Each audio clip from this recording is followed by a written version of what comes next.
Well, for the last 20 years, I've been interested in Runcorn's regeneration of the town, really. It kind of happened towards the end of my degree in the last year. There was a place called Southgate in Runcorn, which was all these flats, and what they kind of did was Southgate, they kind of knocked it down and created a new housing development and created a retail park at the same time. So my job, what I felt at the time, was my job was to kind of record that, and because that was a major change in the place I grew up, and I thought it'd be really interesting to kind of, record that at that moment in time. But I feel as though the work I'm interested in goes back to my childhood. Growing up with a family of builders, construction workers, and kind of on my weekends when I was 14, 15 and 16, I was working with my dad on building sites, to earn some pocket money. So it kind of gave me a taste of kind of how something was made from the foundations to a finished building, or finished interior, whatever the job we were doing. So it's kind of it's always been there, that interest in the construction industry.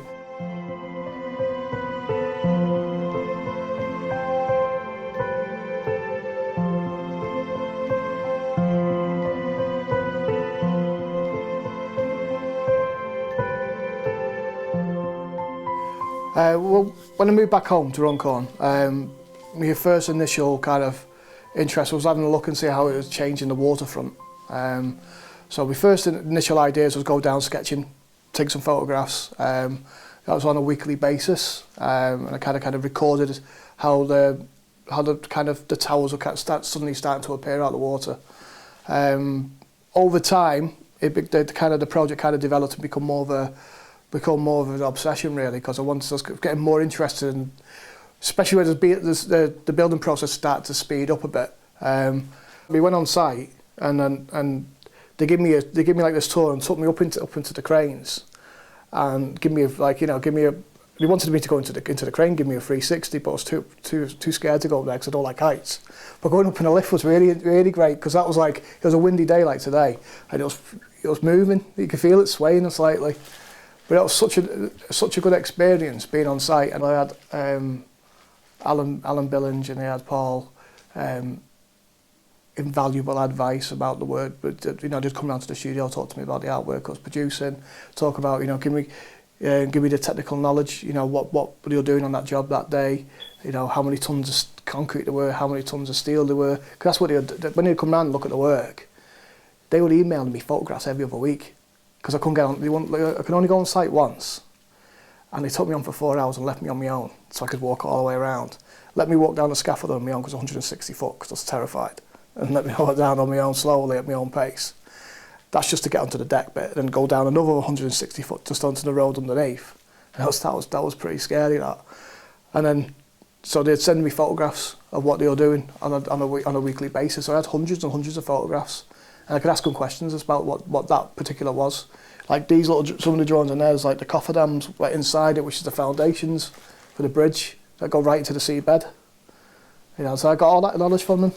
That's why I wanted to kind of, with the bridge project, exhaust all avenues of it, really. See it from multiple viewpoints. I've seen it from underneath the bridge. I've seen it from the crane driver's viewpoint, looking down on how it impacts on the Mersey. I've seen it from night time. I've seen it from early morning. Seeing when the tide's out, when the tide comes in. Travelling over it, which is interesting as well, because you've got the link then to Fiddler's Ferry project, which is when the towers are steaming. It's really interesting. I wanted to get right deep into that project and see it from all viewpoints and all perspectives.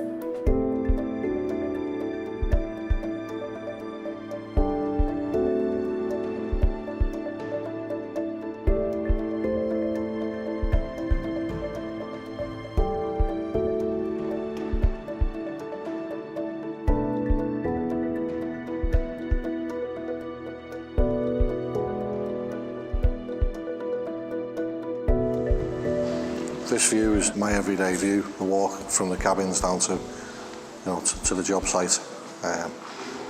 So familiar for so long. Spent 2 years here on this job. Mortgage payments, holidays, everything came from this. Being a local lad, it was fantastic. Fantastic. We used so many local labour on it, local companies with, you can see in the picture here you've got concrete pumps from St Helens from the local area. When we started building these, each of the individual pylons was a separate structure. So when they were coming up and they were freestanding, they could move. You could get a little bit of deviation in its form and structure. You had to make sure that your base was solid. There's over 1,000 cubic metres went into the base pour, the plug pour at the bottom, to start off before we started coming up with the pylon. Yeah. So, wholly impressive. The logistics side of it was really impressive to get the concrete to the place that it was going, and the pumps in place. And we built 2 batching plants, 2 concrete plants on site to make sure that we always had our own concrete on site instead of having to ship it in by road. Because the project's quite monumental. Yeah. Do you have quite a few different nationalities work on the project? We certainly different did. Tradesmen from different countries? Yeah. The owners of the bridge, the guys that financed it and set it up and designed it and built it, was Samsung. So we had a lot of Korean engineers on site. When we came to build it, no one builds bridges in the UK. We just don't do it. And we contracted in a company from Portugal called Consta Gomes. So we had Portuguese workers, Korean engineers, Spanish labour managers, English logistics, all coming together and working as a whole. And then when we get down to installing the cables, we were using a French company, VSL, and they were coming in. So we had French engineers from that with Romanian and Polish labour. It was an absolute United Nations of tradesmen, real skilled guys from around the world to make this work, and it did. This bridge for the local economy, the local community, is absolutely crucial.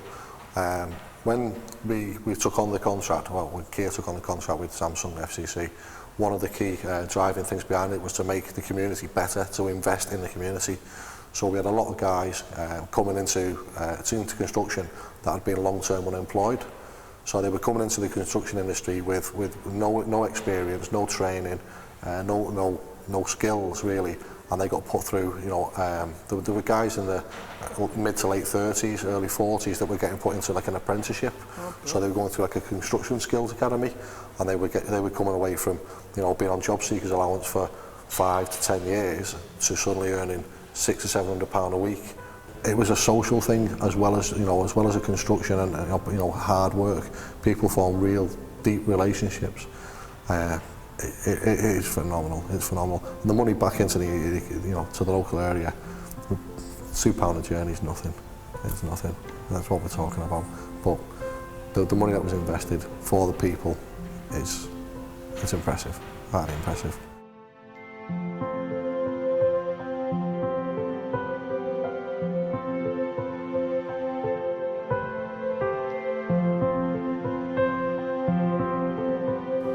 I've enjoyed the project. It's been a challenge. I enjoyed painting the nocturnal ones. They were a real challenge. Kind of wanted to play around with tonal values and see what I could do with that. And I was interested in the reflections and flickers of light on the water. Really interesting to see it from its very, very early creation to kind of the opening, the sleek finished design, people travelling over it. There's no traffic jams anymore. The traffic flows freely. It's attractive on the waterfront. It's been a really interesting project for me. It's been a challenge as well because obviously I like to play around with scale. Where some pieces have been quite small and more intimate, done directly on site, and some pieces have been worked from smaller drawings and paintings to something quite large scale to show how big the actual monumental the project was and how it affected the waterfront, how it's opened the whole infrastructure for the northwest. So it's definitely been a really interesting project. I've enjoyed every minute of it.